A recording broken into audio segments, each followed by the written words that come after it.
Na verdade, quando a gente fala de inchaço nas pernas, nós vamos estar falando de alguma coisa que está refletindo o excesso de água que o organismo da gente está acumulando.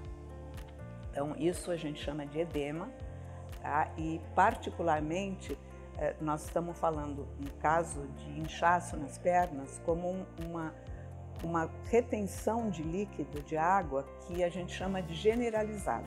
Então, na verdade, quando a gente vê as pernas inchadas dos dois lados, a gente vê isso num primeiro momento porque a gente fica de pé.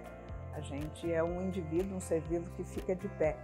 Então, a gente tem uma situação que é uma pressão gravitacional, e quando a gente tem muito líquido retido, a gente, se tiver de pé, ele vai para a situação de gravidade. Então, inchaço na perna é retenção, inchaço na perna bilateral, ocupando as duas pernas, é retenção de líquido.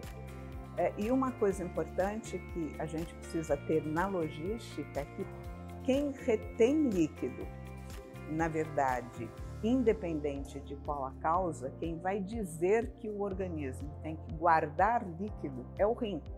Então, eu sempre comento a seguinte situação: inchou, a causa mais comum de inchaço na perna não é doença renal, muito pelo contrário.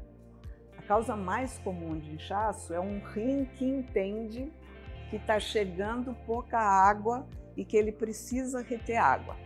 Então, normalmente, o inchaço nas pernas, as causas mais comuns são insuficiência cardíaca. Por quê? Porque o coração não manda a informação para o rim, porque ele não tem essa possibilidade, porque ele está insuficiente, de que está tudo em ordem com o que está chegando, só não está chegando porque eu não tenho a competência da máquina. Então, eu retenho líquido. Então, nessa situação, eu brinco que o rim está funcionando maravilhosamente bem, tá? Que é a causa mais comum do inchaço na perna.